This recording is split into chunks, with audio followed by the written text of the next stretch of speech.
Would you do this for $5,000? Here is the situation. I hypothetically tell you that I will give you $5,000 if and only if you forever give up on ever becoming a chess master. So what does that mean? That means that you will never achieve a chess rating over 200, or for that matter, let's say you are a chess expert rate over 2000, your rating is never going to have a sustained increase. You're just always going to be playing at the same level or possibly lower. Or let's say if you are a club player rated, let's say 1600-ish, you'll improve a bit, but you're never going to get close to becoming a chess master. So what would be your decision? Would you take the money and run? Or perhaps your answer is different to most people's and you would say, no, Max, I can't be bribed. I can't be bought. I'm going to get this chess master title, whatever it takes. And if that is you, well, it turns out this situation may not be as hypothetical as we thought at the start. Because if you realize that becoming a chess master is very important to you, that the pain of not getting it is far more than $5,000, well, then that means that you can actually get some improvement in your game with the right help. And now let's talk a little bit about this. Not just, what are the joys of becoming a chess master that most people are wondering, but what does it actually cost you not to become a chess master? Well, for that, perhaps it's best if I share my experience before I became a chess master and afterwards. So basically, I remember in 2007, I was at what you might call the expert level, around 2000 to 2100-ish. But there were a lot of things that were holding me back, not even necessarily on a chess level, but also kind of a more personal level or a more psychological level that I had to overcome in order to become a master. And if it wasn't for that, I wouldn't be able to share this story now and to help so many of you out there in the chess world with your own struggles on the road to chess improvement. I remember I had things like anxiety in 2007 and 2008. Like, I remember having a few panic attacks at school, and even one time actually at or two times at a chess tournament, where I just would feel very, very sick and just not know why. And learning how to deal with this and be able to calm myself down, I mean, this is a very important skill, right? And I understand that not everybody who watches this video, has experienced like the anxiety or the panic attacks, as it were. But, definitely there's something like that you feel is holding you back at the moment, right? Where it's like, well, if only I could sort of break through this, like whether it's, having consistency or, being able to keep doing the right things continually, or being able to ask for the right help and get the right help, whatever that situation is for you, there's something that is holding you back in your chess. And it's interesting because actually I was talking with a student very recently, that is one of the students of my coaching program, and he sort of told me how there were many challenges he had with chess that he didn't feel he had in the same way with life. And to me that's kind of interesting, because I know that many people sort of say, well, chess in some ways can be like a representation of life, yeah? Where you sort of say, kind of expressing yourself in a very special and unique way through your chess games, true or true. And so it's kind of like the things that are holding you back in your chess, I would wager it's quite likely that some of those same things are holding you back in your life as well. Let me give an example. If you don't know what you want in your chess, well, then maybe it's quite possible you don't really know what you want in your life either, right? Or maybe you think you know what you want, but actually it's something very different that you need to explore.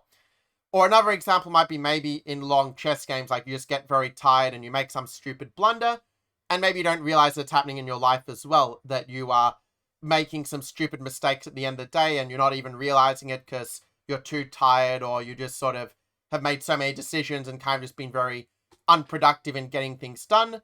Actually, for example, if you often get into time trouble, I mean, that's a classic example of, using your time unproductively and, not having the confidence to make decisions quickly and to trust your feeling. And so you can think of, well, how is that costing me in my real life? Am I making decisions too slowly and missing out on big opportunities? Am I working really hard but feeling like I'm not getting much done? And okay, the examples, we could share more and more of them because life is just so infinite in terms of the possibilities, right? But that's why I want to really impress upon you that the cost of not becoming a chess master, it's not limited to just, oh, I'm not going to be able to make as much money from chess or this sort of thing. But it's also, your own personal situation. And if you do have that dream of becoming a chess master and you don't achieve it, you're going to die with this regret. And okay, this is true for any big sort of dream, not just a chess one, but I'm using the chess master example, like dying knowing that you didn't do everything that you could to make that dream of yours a reality.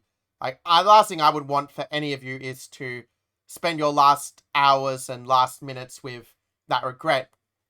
I know it might seem a bit harsh to bring up this mortality motivation, but it can be a very powerful motivation for people who have something they really want to get, but just struggle to keep motivated. Because motivation isn't going to last forever, right? It ebbs and wanes and this sort of thing.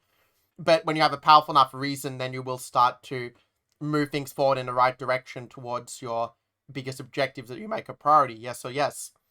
So going back to the question of, if you are in that situation where you're saying, Max, I don't care how much money you offer me, I'm not giving up on my dream of becoming a chess master. Well, then you already have some very powerful reasons of some other benefits that you will get from becoming a chess master. For example, it even goes beyond yourself, right? Of course, you grow into a much more powerful, a much more enlightened, a much more effective person as a result of this journey of becoming a chess master. But what people often don't realize, and I know I didn't fully appreciate this when I was on the way to becoming a chess master, is how much you're able to help others through this story. Because there are obviously many struggles you've overcome to get to this current level in your chess, and there are many more to overcome to become a chess master. I mean, how cool would it be to be able to share that with your family of how you overcame this big struggle, and at the end you actually could say, well, I'm a master at something. Like, I'm not just good at a few things, I'm actually a master at something. I mean, doesn't that feel powerful to be able to say that? I am a master at chess. And other powerful benefits is also the way in which you're able to help others much more powerfully. I mean, now because of the internet revolution and the tech revolution with chess, I mean, you can, do coaching lessons, you can do streams, you can publish different books and different courses. You can even start a YouTube channel, for example. There are so many ways which you're able to share that expertise and share your stories so that those people who were in that struggle that you were in and that you ultimately figured out a way to overcome, you can then share that with others. And I'm saying this from my own experience as a coach, that really one of the big reasons why I personally decided to stop playing tournaments professionally in 2019 and totally focus on the coaching element and helping others is that when you play and you win a game, you have that satisfaction of, yeah, I won and, I played really well and, you feel proud of yourself, of course. But when you're able to help others, it's like you get to celebrate their successes as well. And you get to enjoy that journey of others and their progress. It's a very, very powerful thing. And I know that, not every single person watching is going to relate to the, let's say, coaching and giving back component at this very moment. But I think it's still something very powerful to know that you have a lot more power to help others and to have a much greater positive impact in the world when you are actually extremely good at something, in this case being a chess master.